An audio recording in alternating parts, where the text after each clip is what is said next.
I'm Dr. Millie Dierix, and today I want to talk about the uncertain times we're living in. All this uncertainty feels like a wave took us over and we are drowning in the sea. But really, it's a great opportunity for change. If everything was stable, we would be unable to change anything. So this is a time for change. The first thing we have to do is know what we want this change to be, who we are in this change, what role we want to play. Do we want to be the leader? Do we want to follow somebody else's lead? And all roles are fine. We just have to know who we are. So I'm proposing 4 steps for this. The first is to know me, my values, my vision, my emotion. Who am I in all this? What's my vision of the world that I would like to have? Knowing that, I can align myself with the purpose of my soul, because usually what my vision is and what fills me with joy is the purpose of my soul. And these are values. So the value that moves me, that I believe in, is the most important thing I have to find out. Knowing my purpose, knowing that value that moves me, is step number 1.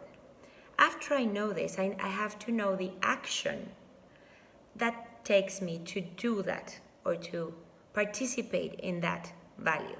For example, if the value that moves me is compassion, that's my core value, then I have to realize what activities I enjoy doing, because there are many ways you can express compassion.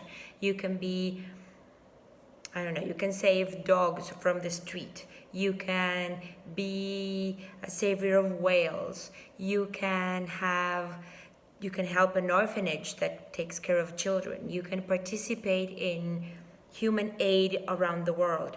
There are many ways to actually live the value of compassion. But we have to know first that that's our value, and then the action that brings us joy.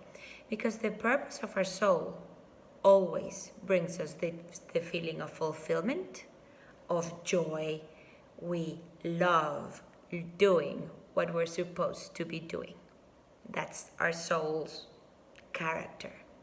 So, purpose, and then our intention. Our intention, and I'm going to teach you in the next video how to do a very good intention that actually works, has to have 3 things. The first thing is the vision, which is what we were talking about. Who am I? What values move me? What's my vision of the world? That's this energy center, the third eye, my vision of the world. The second that has to be united in this is the heart. I have to really feel the joy for this, the excitement for this. It has to fill me emotionally, because this is the motivation I'm going to have this done. And the third ingredient is the action. If I don't do anything about it, nothing gets done. Okay, so that's the 3 ingredients that an intention has to have: a vision, a feeling, a really strong feeling that will motivate me through the worst of times, and the actions I need to do.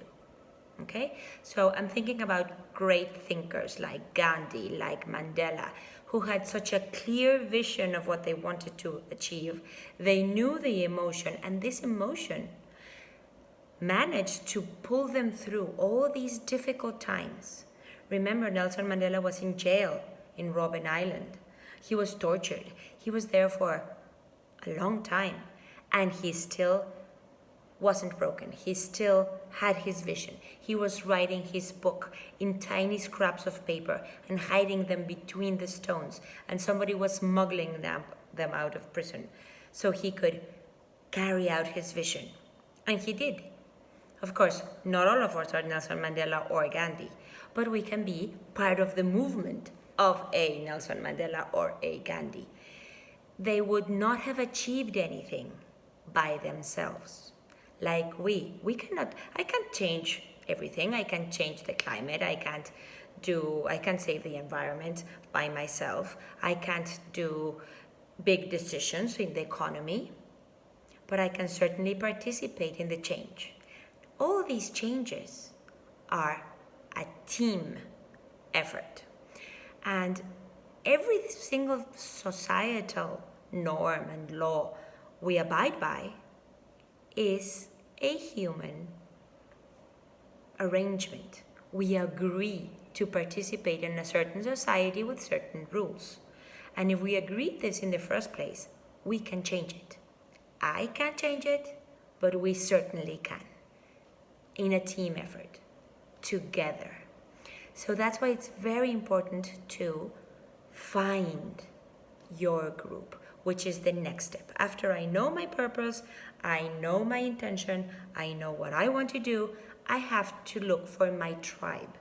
Those people that think the way I do, that do similar things that I do, find my tribe. And after finding my tribe, this tribe has to be a team with other tribes that are complementary, because many values go hand in hand. For example, if my value is compassion and your value is to save the environment, we can certainly work together. Because if my compassion is for, let's say, the hungry children of the world, part of the problem of hunger is climate change and no rain, no crops, no food. So they go hand in hand. We help each other. We do a team effort of values that are complementary to each other. And that is what, at the end of the day, gets change done.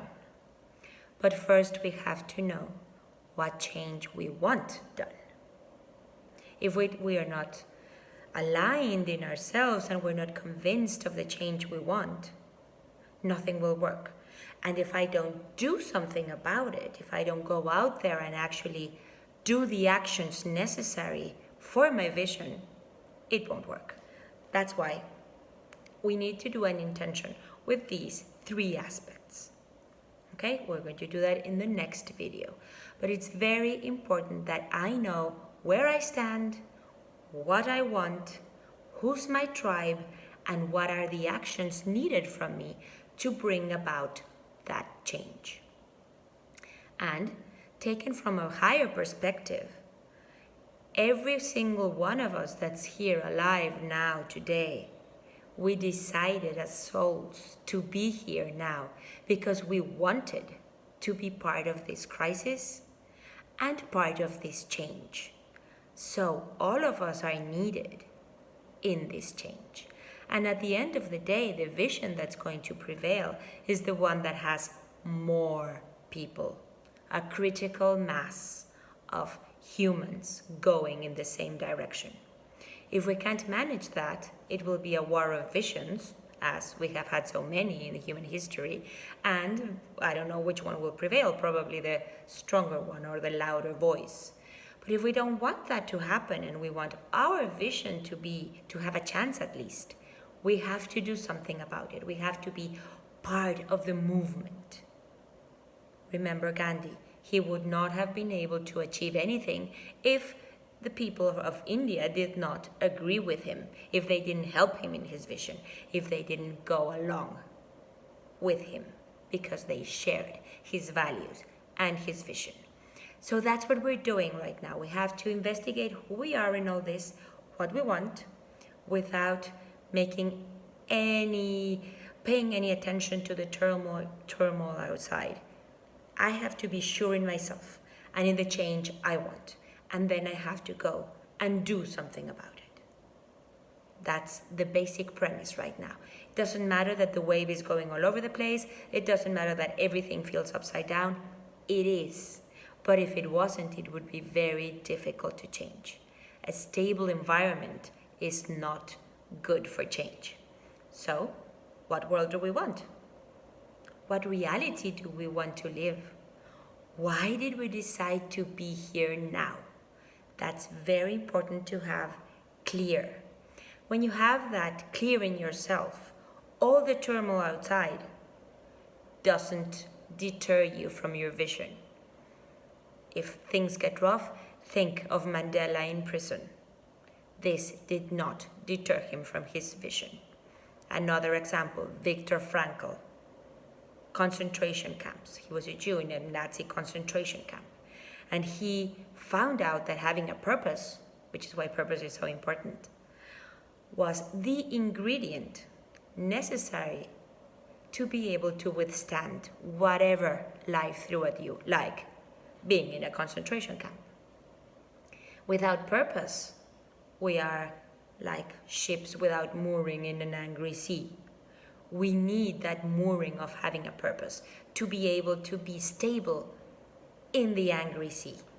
So that's what I want to teach you to do in the next video. We're going to learn how to make a very clear intention aligned with our purpose, with our values, with who we are. And that is the mooring that is going to hold us through all this turmoil that we're living. Okay? So let's go. Thank you.